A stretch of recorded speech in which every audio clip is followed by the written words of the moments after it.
New legislation is being discussed at our state's capital. It proposes a change in how juvenile rehab centers operate.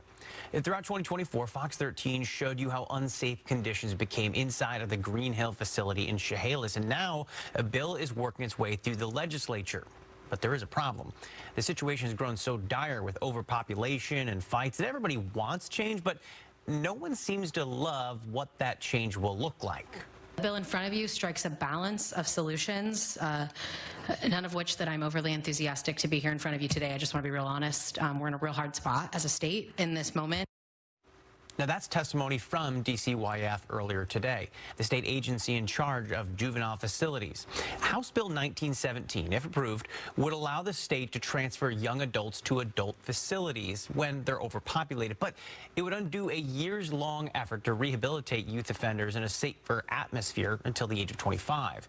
Now, some of those who would be sent away testified from behind bars today, saying, as the oldest people inside this facility, staff often rely on them to keep the peace. Instead of empowering these young leaders, these mentors and graduates, we vilify them and say that this population is a safety risk.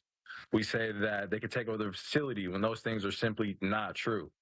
I encourage anyone to ask any staff that has actually seen the culture shift of JR to 25. And by staff, I mean someone who pulls 4 tents. Someone who's on campus daily that responds to some of these codes and things of that nature. They'll tell you that the older population isn't the problem.